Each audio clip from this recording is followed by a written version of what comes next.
Okay, well, everyone, I decided that I would do a little explainer on starting up as a network marketer. So obviously, I started one time and then I learned some stuff, and now I want to sort of maybe accelerate the process or make you feel a little bit better about choosing network marketing or affiliate marketing for you. So we're going to go over several topics. Really, there's going to be four areas. I call it the 30 questions.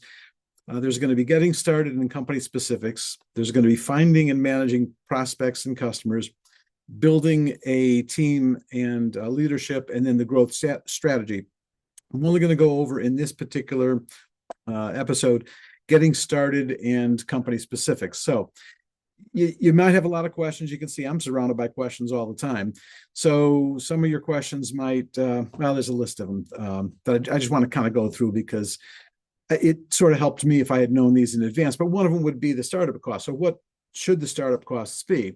So they can include registering with an opportunity, some kind of starter kit that you might have to do, or there's an initial purchase, or you have to get a website and you have to have back office fees or marketing materials, maybe your first month's auto ship and some of the opportunities. So you want to scrutinize through all that and figure out what the fees are and what the fees cover. Make sure you understand each of the fees and what your obligation is and so forth. And is there a large upfront investment? So you can get anywhere from $0 upfront investment in a lot of these opportunities. Well, in some of these opportunities, and I've seen some that are $26,000, $80,000. So depending on where you want to be, and then weigh the return of investment, how fast you're going to get your money back. So there's a lot of opportunities where you're going to get your money back, and you're going to make a lot of money, but not right away. So do you need the cash flow? Other opportunities, you might start seeing money trickle in right away. So the cash flow isn't much of a problem. Maybe you're not going to make as much quite at first or whatever. So you want to look at all those different ideas. So you want to be wary of companies that have exorbitant startup costs. You want to be wary of companies that really aren't in your country. So in this case, in the United States, and you want to look at the laws in the country too, just generally. You'll get into more specifics about the laws later, but is your government supportive of you as an individual starting up? In other words, is it easy to get away with starting up one of these multi-level marketing things and then just walking away and everybody's got burnt? So you want to be aware of the laws in your country and in the country that where the opportunity is, which they may not be the same. So you want to just look for those kinds of things. Buyer beware, as the old saying goes. So that's really for the startup costs. You want to consider your application. So you're going to have, you'd really need a computer if you're going to do any kind of online marketing or emails or anything like that. But what do you want to use for your email? Do you want to pay for something or use something that's free? Do you want to get a customer relationship management program? And if you do you want to get one that's free or one that you pay for? What are you willing to do? Because when you pay, sometimes you get a lot of value and it's well worth your time and effort. And other times it's like, well, I could really do it myself, but this app makes it easier. Okay. But if that costs you money, you might want to look to see where you can put your money into other things. So buying leads is not one I would spend any money on. Everybody I talk to, you really feels the same way. Buying leads is just not the way to go. So we could talk more about that at a later point, but you might want to get something in terms of if you're going to do email marketing or SMS marketing, you want to get an app for that. That'll definitely be something you don't want to do manually. So do you want to do that right away? And if you do, how much do you want to pay? Or maybe you want to pay nothing. There are ways to do some stuff without any costs. So that's it for the startup costs. And then there's the training and the support. So you want to look at each of the opportunities and determine what history does your upline have? Do they have some kind of support system for you? And it's not just all the talk. And it's not just, well, yeah, we're going to point you to the direction of the corporate training. That's fine. But you need more than that. You should always have good corporate training available to you. And then you should always have a good upline training. It doesn't have to be your immediate upline, but it could be, a few levels up, some high enough where it's going to be accessible, not much higher than that. So you want to look for any kind of comprehensive training. So do they have onboarding? That's going to be very important. And you want to, be able to walk you through step by step, especially when you're new and you haven't done any of these things before. What kind of webinars do they have? Do they record those webinars so you can go back later and look at them? Because you'll probably find out that you're going to need to do that or want to do that. And it might be the first week you might want to look at the same video 3 times, Or 6 months from now, you might want to say, hey, wait a minute, did I miss something? So you always want to put your checks and balances in and do that sort of litmus test and know whether you should go back and look at whatever videos.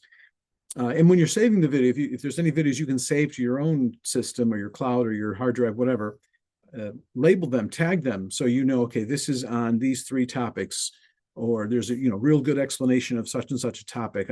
I think that would definitely save you some time in the future. And you want to find out, does your upline have product knowledge sessions? So do they teach you about the product knowledge? They might have 100 different products, and it's really difficult for you to be the expert at all of them. So you want to learn them a little by little, but you want to know you have the resources other than just the company site. You want to find out if the people in your upline especially use the products, and if they do, what do they have to say about the products? And then obviously, if you're selling products, you want to get to know the products as well.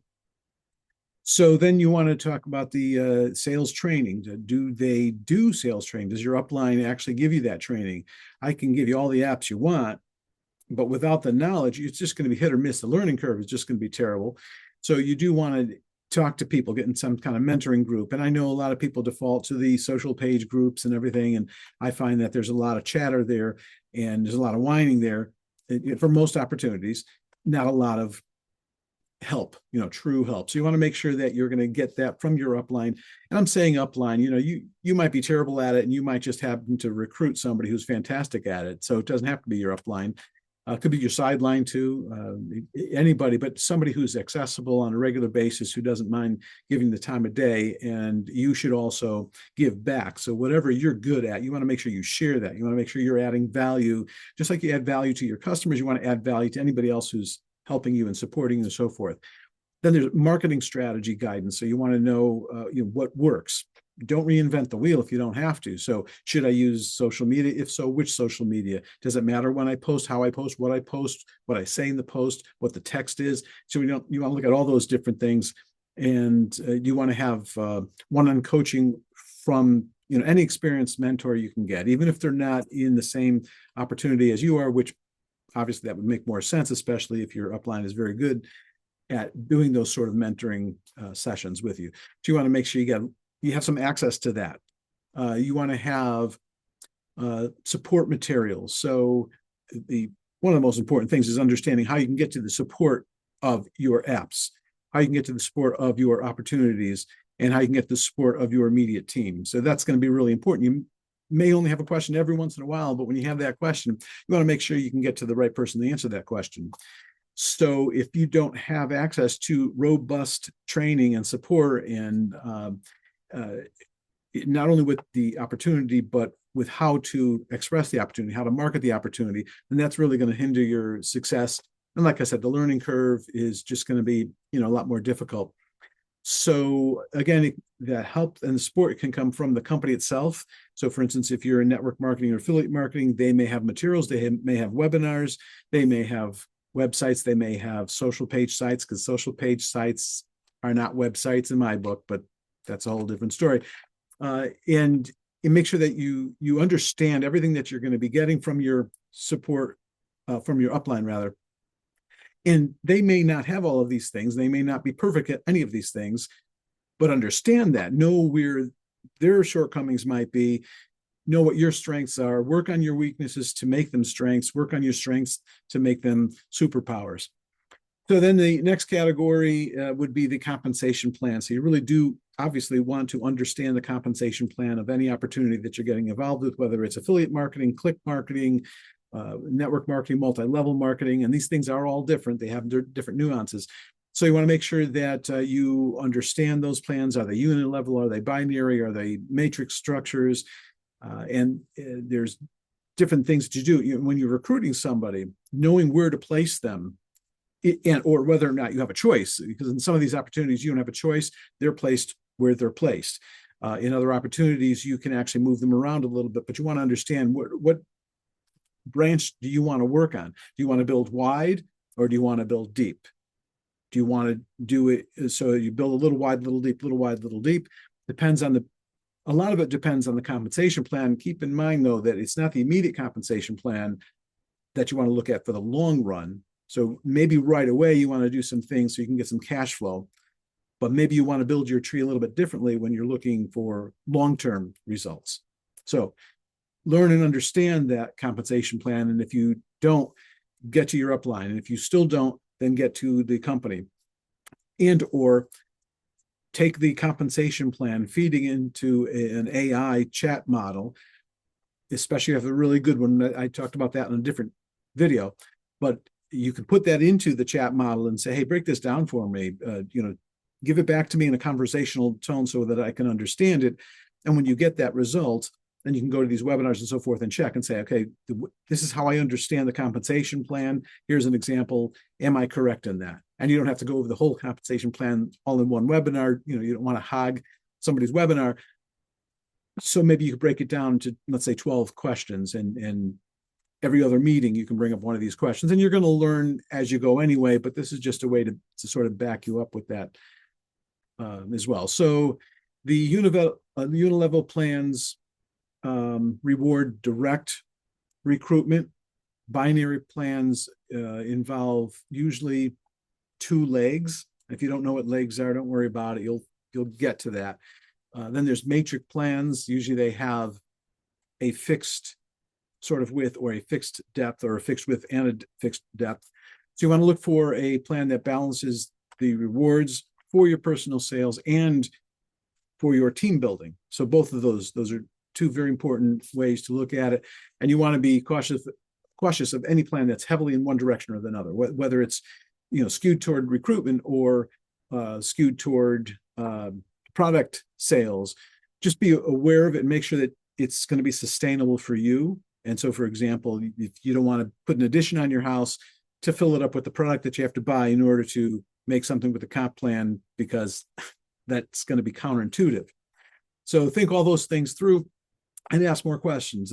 That's the number one thing to do in any endeavor of your life, right? Is to ask questions. If you want to be better at tennis, you don't go play somebody who's not as good as you. You play somebody who's better than you so you can learn and grow.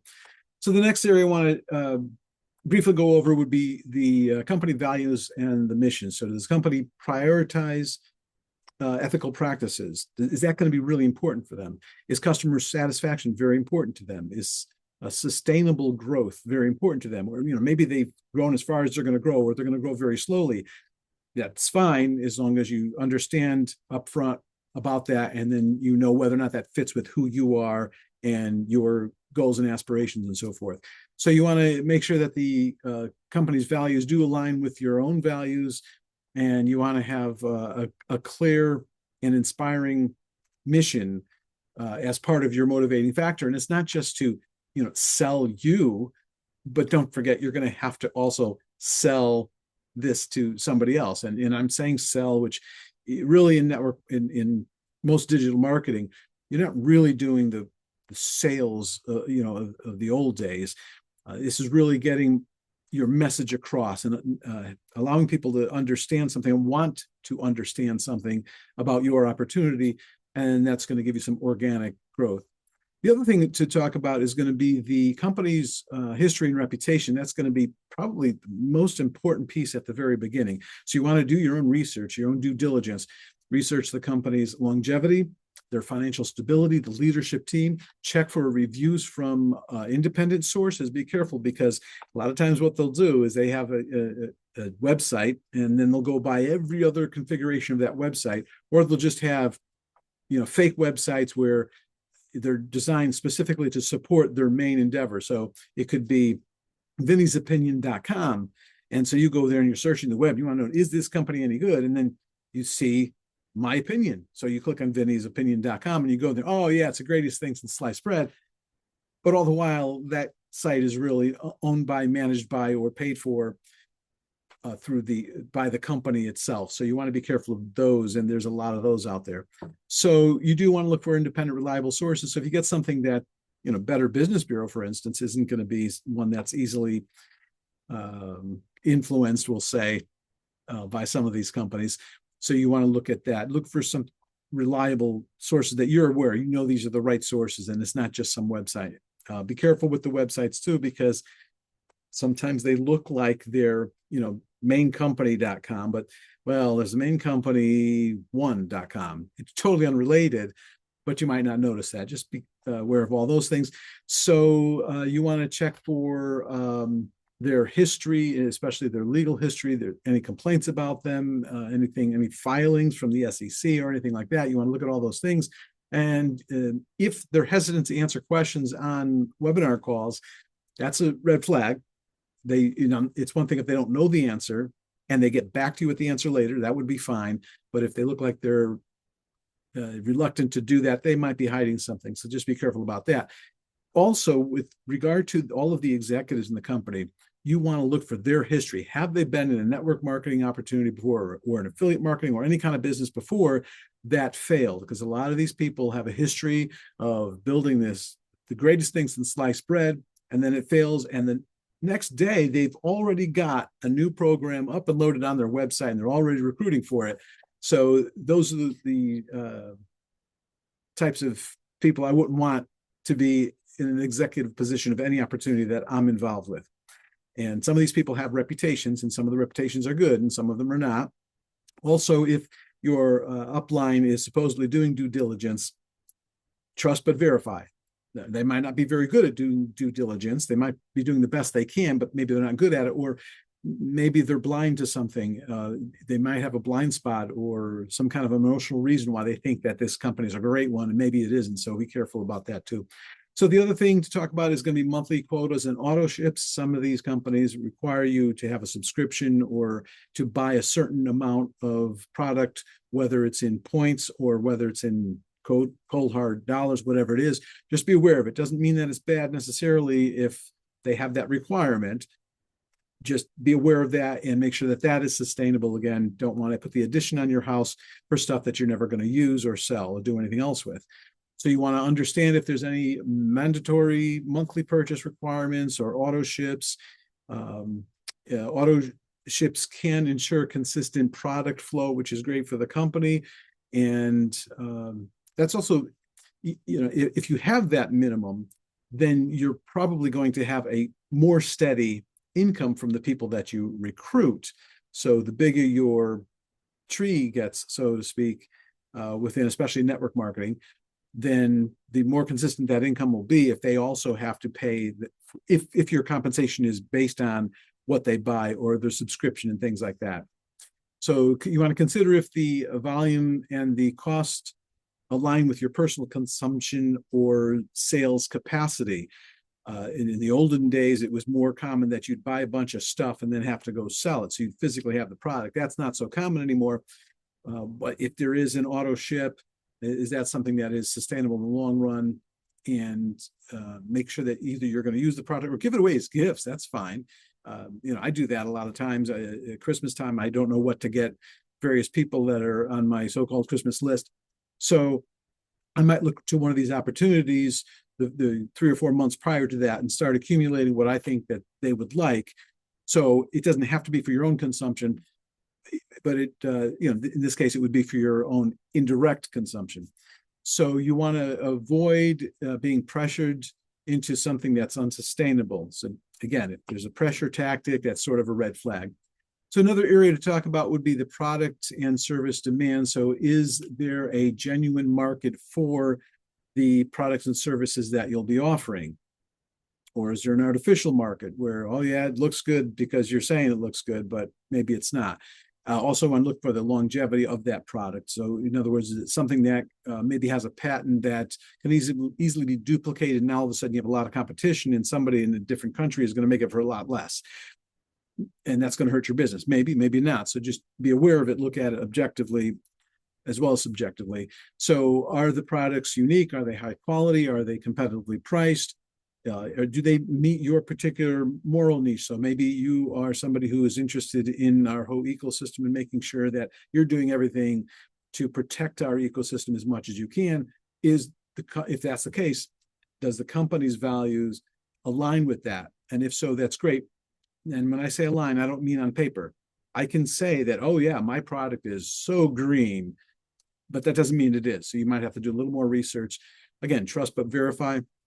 So a strong product or service foundation is going to be crucial for the long-term viability of your relationship with the company and for the company itself, for the company's products, for the people you recruit, and it is your reputation. When you recruit somebody, you want to make sure that you're recruiting them into something that is of value to them and that they will benefit by.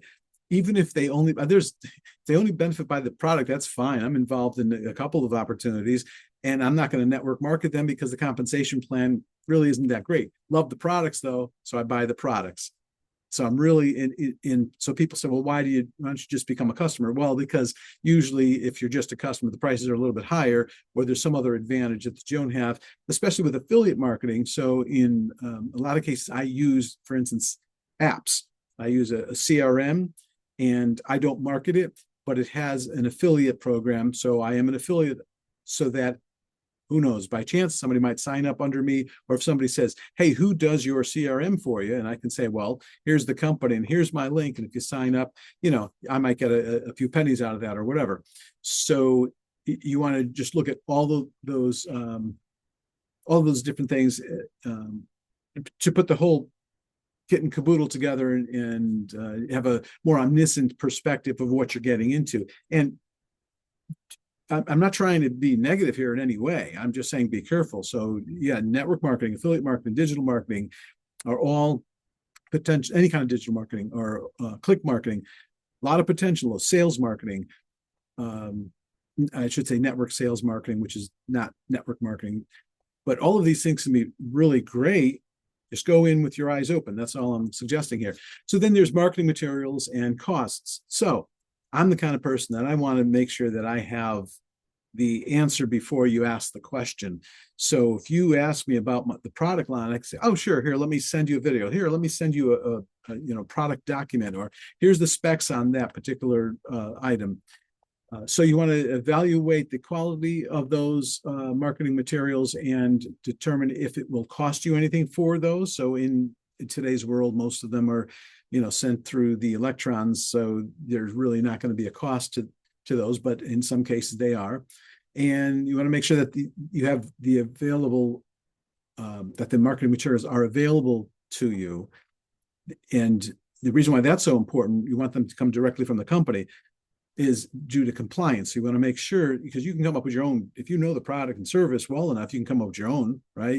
Especially if you have this artistic ability, doesn't make them compliant. So you want to make sure that you have compliant marketing materials that are available to you for easy access, and then find out whether or not the terms and conditions allow you to freely distribute those marketing materials. The last thing you want to do is have proprietary information that you're circulating. That's going to be a big problem if somebody catches on to that. So does the company that you're representing provide professional presentations, brochures, social media templates, graphics, scripting, and other resources that can aid you in your efforts? Maybe they do, maybe they don't. And if they don't, it's not the end of the world. It just means that's one thing that you will need to address differently. If they have all those materials, especially if you're allowed to make adjustments to them, that's even better. So you want to consider the cost effectiveness of those materials, especially if either you have to buy them or if you have to print them. So the next area is technology and tools. So I briefly touched that a little bit, but modern network marketing does rely heavily on technology. So whether you're using social pages or email or SMS, there are technologies that cost money. Some, again, you can get some stuff without cost, especially in the beginning. Usually you're doing smaller numbers, so you can usually get some stuff that is no cost to you. So if you can find a robust online platform that does all of that, all of the things that you want it to do. So maybe you want to do mobile, maybe you don't. Maybe you want to do CRM, maybe you don't need one. Maybe you can do a spreadsheet because you're just good at spreadsheets. I'm good at spreadsheets. I still have a CRM. Just want to make sure that all the digital resources that you have access to are solid, and that's going to be crucial for your efficient business management. And that's another thing. This is a business, right? You are self-employed. Your boss sometimes could be a little slacker, just like his employee or her employee, right? So you want to make sure that you have all your ducks in a row. And there's communication considerations. You want to tracking your progress, managing that business through analytics, as well as through marketing, as well as through social, or however you're going to market that. So you want to look at all those tools, understand what you need. I would say before you get started, understand what you're going to get at the beginning and what you might have to evolve to. So don't go spending a lot of money until you have don't buy a CRM if you have no names to put in the CRM. Now, some opportunities have built-in CRMs. Understand that they may own all or some of that data. So be aware of that. Some companies will allow you to put the data in and they own it, but then you really own it too. And some companies are, well, no, once it's in our system, that's our data. So just be a little bit aware of those kinds of things. I would suggest, even if the opportunity offers a CRM, make sure that separately you have your own. And then the time commitment. So that's really important in any kind of business. So building any successful network marketing, affiliate marketing, click marketing, any kind of digital business, really, it requires dedication on your part and effort. Now, there are some opportunities that are truly passive opportunities, and that's fine. There's very few of them. And if they tell you that they're truly passive, they might not be. They might be telling you they are, but they might not be, because they are very rare. Those may eventually get money in your pocket. It typically would take longer, and typically it wouldn't be as much money potentially as in some other opportunities where you have to work harder. But they are out there, and I can introduce you to some of those. You want to honestly assess your time commitment. You want to really think through, what is this going to cost me in time? Do I have the time to dedicate to it? Will this interfere with other things in my life? If so, how am I going to get around that? Am I willing to work to midnight? 2 days ago, I worked right up till midnight. I just had to work till midnight, and that's what I had to do.